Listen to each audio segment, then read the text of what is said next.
If you're looking for a holistic approach to healing your mind and spirit, millions of people turn to meditation. Experts say meditation can reduce and slow down certain neurodegenerative diseases, lower blood pressure, and can be more effective than painkillers. Well, here to tell us more is Andrew Shykofsky, meditation teacher and founder of Meditate, a Center for Healing Arts. Thank you so much for being with us. Thank you for having me. It's great to be here. So what is meditation all about? Why is it proven to be so healing for your mind and your body and your spirit? Well, it's actually a pretty simple answer, and that is we have an internal world, the world of your thoughts, your feelings, your hopes, your dreams, your fears. But the current state of, the world is very much focused on the external, how you're presenting. So people spend a tremendous amount of energy and effort to appear like they're doing really well.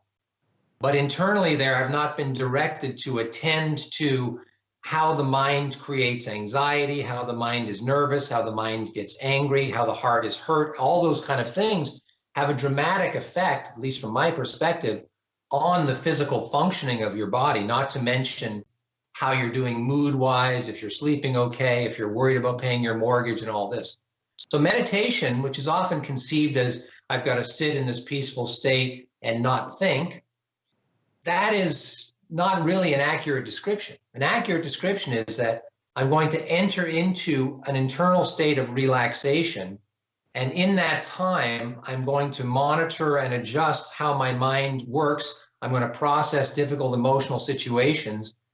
And that would be the equivalent of like going to the gym and working out your body. You don't spend all day doing it, but you know that you have, increased your metabolism, you have burned fat, you have sweated through certain toxins. So meditation is the same thing you could say on the metaphysical. You attend to your physical health, and then if you want to attend to your metaphysical health, you have to spend time addressing the things that are causing turbulence. And I want to ask you in just a few moments here, how you start to calm your mind and to allow some clear thought to enter. But before we do that, I wanted to ask you your background and how you found meditation and created a career around it. Yeah. Well, I was kind of an oddball even in high school. So I'm 55 now. When I was 16, I started to feel this desire to meditate, which is ridiculous because it did not help me socially at all, actually. So back then, so we're talking about a solid 40 years ago, I had to go to the library to look up books, and I can't really explain why I felt this compelling desire to pursue meditation. It just seemed like this is something I have to do.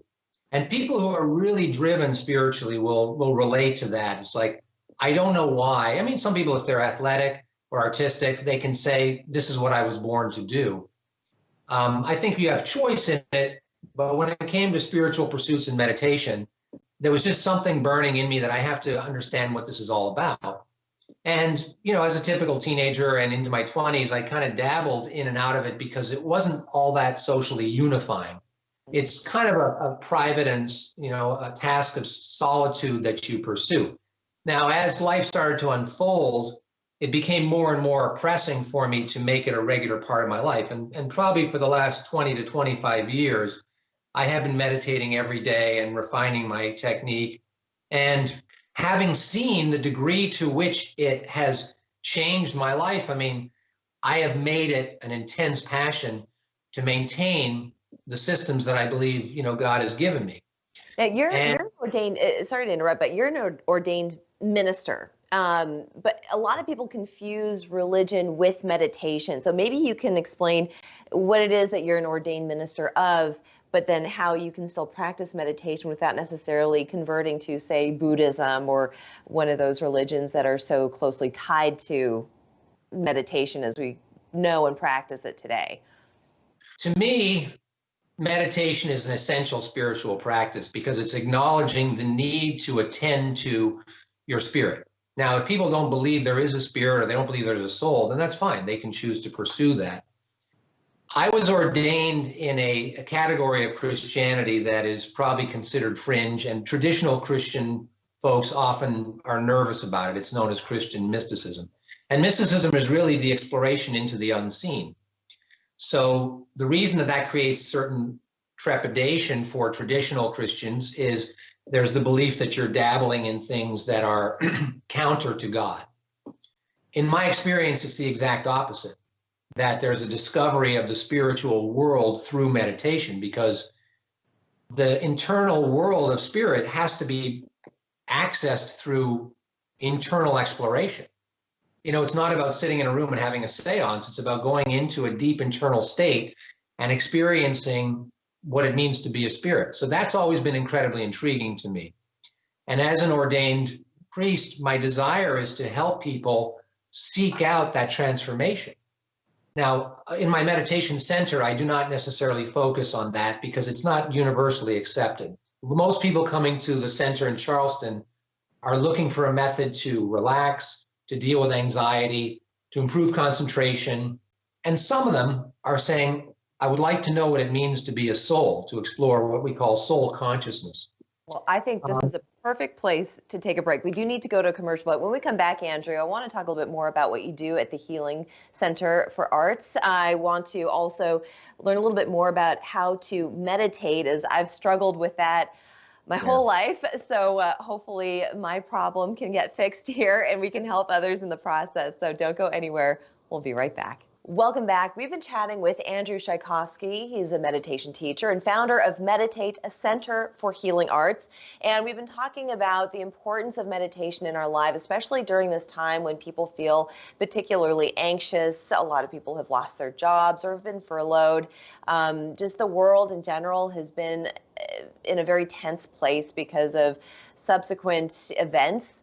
So Andrew, maybe you can tell us a little bit about how one can start to meditate. I try to do it. I get discouraged because I just can't quiet my mind. I feel like anxiety begets anxiety. So what do you do to really slow down and become that mindful person that lies deep within inside all of us? Right. What you're saying is very typical of a lot of people in terms of, I can't still my mind, therefore I'm failing at meditation, or I'm not able to do this. Meditation, one can explain it relatively quickly, but the practice is challenging for that very reason. I think finding a process or a practice that resonates with you, so that could be transcendental meditation, mindfulness meditation, Buddhist meditation, Shavasana. What I teach is more of a contemplative type of meditation, exploration into consciousness. So finding a particular process that you like and then just surrendering to some sort of routine. I do not recommend that people meditate once or twice with a free YouTube video and then make a decision if it's working or not, because it just doesn't work. I mean, accountability is important. If somebody was going to go on some sort of a weight loss regimen, having a personal trainer that says, okay, we're going to meet 3 times a week, this is how I want you to eat, and you know that you're going to be sharing your results with the teacher once a week or twice a week, that gives you the fuel to not criticize every time that you want, every time that you look at how you're doing. Now, as far as the process itself, meditation involves 2 phases, and that is the first phase is a transition from the waking state into a more relaxed state.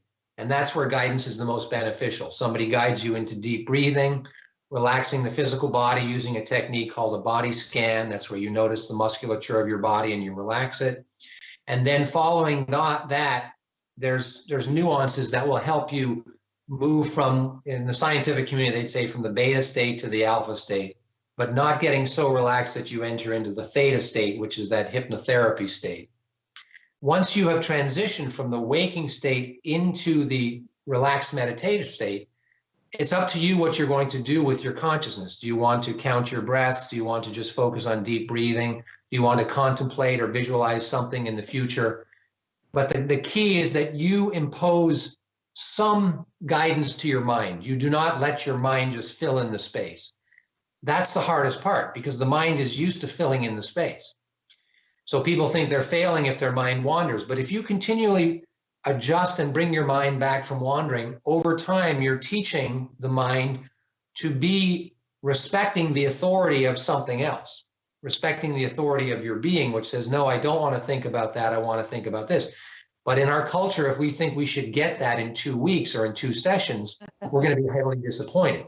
Andrew, you put it in such a way that I've never heard it put that way before, and I think it's fascinating, and you've inspired me to give it another try. Can you tell us real quick, we just have a few seconds left, your introductory classes for beginners, when is that going to start?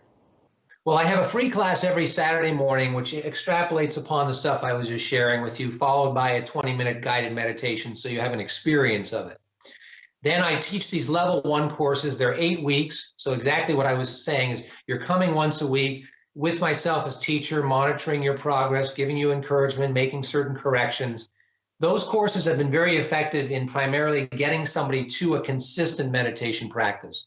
I can't guarantee what transformation will happen because it depends on where you're at in your journey, but significant. We see people getting very hopeful because they stayed with it longer than they normally would have by coming 8 sessions and practicing at home.